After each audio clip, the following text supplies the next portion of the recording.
दोस्तों, एक बेहद खूबसूरत लड़की अपनी माँ के पास जाती है। माँ से जाकर बोलती है कि माँ, मैं तुमसे एक बहुत ही कॉन्फिडेंशियल बात करने वाली हूँ। दरअसल यह बात किसी को पता न चल जाए। माँ कहती हैं, ऐसी क्या कॉन्फिडेंशियल बात है? वह कहती है कि मैं एक लड़के से प्यार करती हूँ। माँ ने जब यह बात सुनी तो माँ को हैरानी हो जाती है। माँ थोड़ी परेशान हो जाती है, ये सोचकर कि तुम एक लड़के से प्यार करती हो, क्या यही कॉन्फिडेंशियल बात है? वो कहती है, ये बात कॉन्फिडेंशियल नहीं है, बल्कि जिस लड़के से वह प्यार करती है वो सीबीआई में ऑफिसर है। लड़की ज्यादा पढ़ी लिखी नहीं होती है और लड़का उसे सीबीआई में ऑफिसर मिल जाता है। माँ को यह बात सुनकर बड़ा आश्चर्य होता है। माँ पूछती है कि वह लड़का कौन है। बताती है कि जिस घर में हम रहते हैं उसी के नीचे वाले फ्लोर पर जो लड़का किराए पर रहता है वह सीबीआई में ऑफिसर है। माँ का चेहरा खिल जाता है और खिलने के बाद वह पूछती है कि फिर शादी क्यों नहीं कर लेते हो, क्या बात है?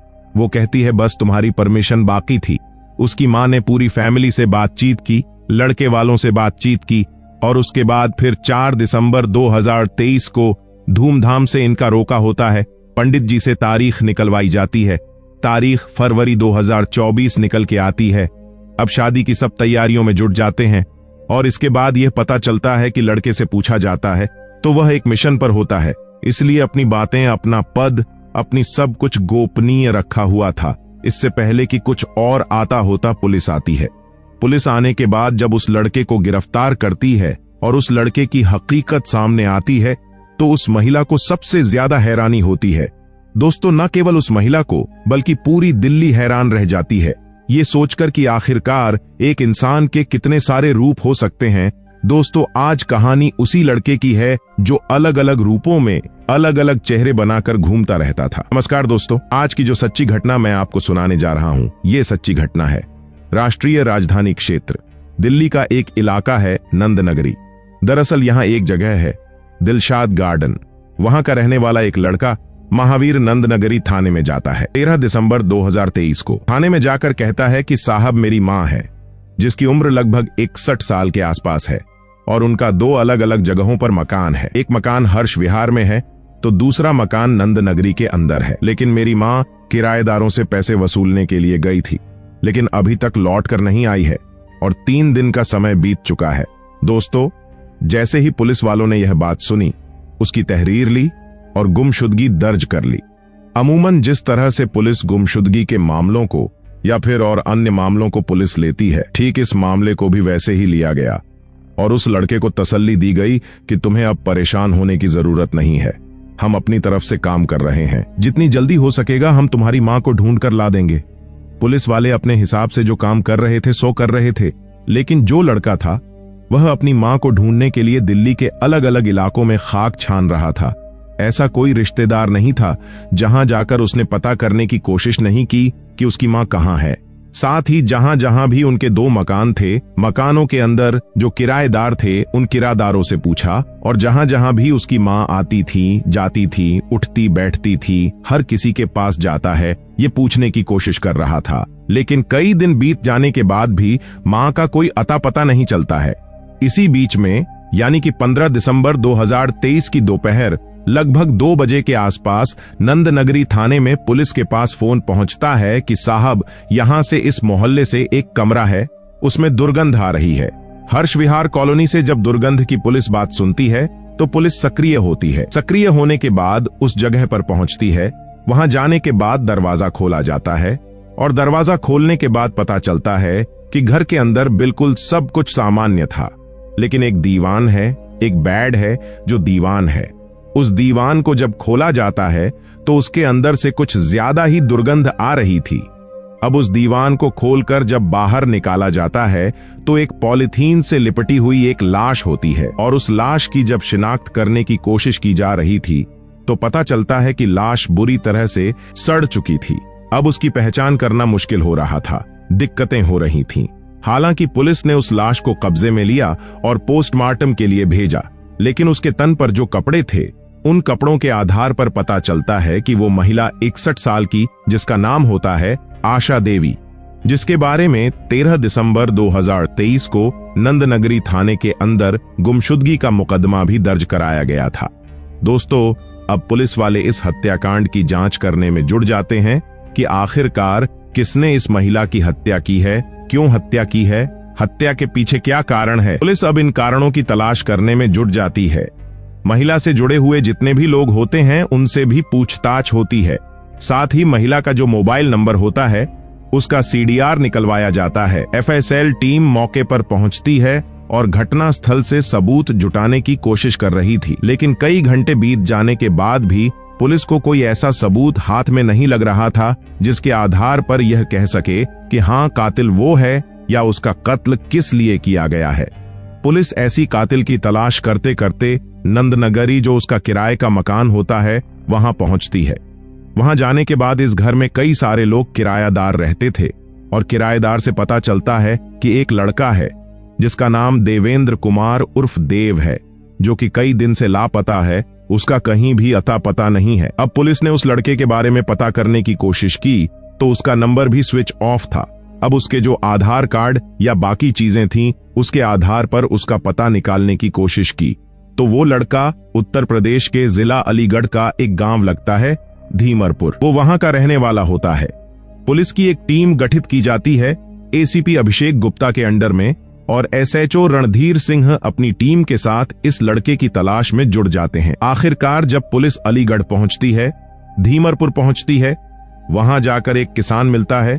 किसान के 2 बेटे होते हैं, एक बेटी होती है। सबसे छोटा बेटा था देवेंद्र उर्फ देव। पुलिस ने जब उसकी तलाश करने की कोशिश की, आखिर आसानी से वो लड़का पुलिस के हाथ आ जाता है। लेकिन पुलिस उससे सबसे पहले एक ही सवाल पूछती है कि तुम उस किराए के मकान को छोड़कर अचानक से क्यों लापता हो गए थे। तो वो पुलिस को कोई सही रूप में जवाब नहीं दे पा रहा था। तभी पुलिस ने अपनी तरीके से, जो एक पुलिस का तरीका होता है, सख्ती से जो पूछताछ की है, तब वो सच बताने लगता है। वो कहता है कि साहब, मैं साल 2015 में अपने इस गांव से गया था। दिल्ली में बड़ा आदमी बनने के लिए, कुछ कमाने के लिए 12वीं पास होता है। लेकिन उसने कोशिश की आगे पढ़ाई करने की, लेकिन पढ़ाई में बहुत ज्यादा होशियार था नहीं, इसलिए मजबूरन उसने अपना एक बिजनेस शुरू कर दिया था। कॉपर का बिजनेस 2-3 साल तो ठीक ठाक चला, लेकिन जैसे ही लॉकडाउन आता है, लॉकडाउन में उसका बिजनेस पूरी तरह से ठप हो जाता है। वो परेशान हो जाता है। अब करने के लिए कुछ था नहीं, पैसे उसके पास थे नहीं। नंदनगरी के एक किराए के मकान में वो आकर रहने लगता है। इसी बीच में अपने गांव जाता है, अपने पिता के पास जाता है और जाकर कहता है, पिताजी, मैं जर्मनी में पढ़ने लगा हूं और मुझे पैसे की जरूरत है। बहुत जल्दी बड़ा आदमी बन जाऊंगा, आपको ताज्जुब होगा। मैंने वहां पर डॉक्टरी में एडमिशन ले लिया है और एक बड़ा डॉक्टर बनकर मैं जब तुम्हारे सामने आऊंगा तो आपको यकीन नहीं होगा। दोस्तों, पिता किसान होते हैं, पैसे उनके पास इतने थे नहीं। पिता ने लगभग 3 बीघा जमीन बेची और बेचने के बाद अपने लड़के को दे दी, और लड़के के पास जो पैसे थे उसे जाना था जर्मनी ना जाकर वो नंदनगरी के एक मकान में किराए पर रहने लगता है। वहां पर एक बूढ़ी औरत जिसकी उम्र लगभग 61 साल के आसपास होती है, वो महिला अब फिलहाल 61 साल, लेकिन अगर हम 4-5 साल पीछे करें तो 55-56 साल के आसपास उसकी उम्र होती है। उस वक्त वो जाकर उस लड़के से जब किराया मांगा करती थी तो उन दोनों के बीच में दोस्ती हो जाती है। यानी कि लड़के की उम्र लगभग 25-26 साल के आसपास और महिला की उम्र 55-56 साल के आसपास, और 3-4 साल तक दोनों की बहुत अच्छी दोस्ती रहती है। यह भी बताया जाता है, अखबार दावा करते हैं कि दोनों के बीच में शारीरिक संबंध भी बन जाते हैं। हालांकि महिला का जो पति होता है उसकी कई साल पहले मौत हो जाती है। महिला खुद को अकेला समझने लगी थी और इस महिला का, यानी कि आशा देवी का, देवेंद्र कुमार से बहुत अच्छी दोस्त थी और दोनों के बीच में अवैध रूप से संबंध बन जाते हैं। जब मन करता था दोनों एक दूसरे से मिलते थे, लेकिन जिस जगह पर, जिस कमरे में ये लड़का रहता था, उसकी ऊपर वाली मंजिल पर एक बेहद खूबसूरत लड़की रहती थी और वो लड़की को देखता था। एक दिन उस लड़की से उसका झगड़ा हो जाता है, फसाद हो जाता है। लड़की उससे जब बातचीत करने की कोशिश कर रही थी, डांट रही थी, तभी उसने कहा कि तुम शायद मुझे जानती नहीं हो, मैं CBI में ऑफिसर हूं। यानी कि लड़के ने अपने पिता को बताया कि वह जर्मनी में है और उस लड़की को बताया कि वह CBI में ऑफिसर है। जैसे ही लड़की यह बात सुनती है, लड़की पर बहुत अच्छा इंप्रेशन पड़ता है। वह कहता है कि मैं तुम्हारे भाई की नौकरी भी लगवा सकता हूं, वो भी अच्छी जगह पर। लड़की और ज्यादा खुश होती है।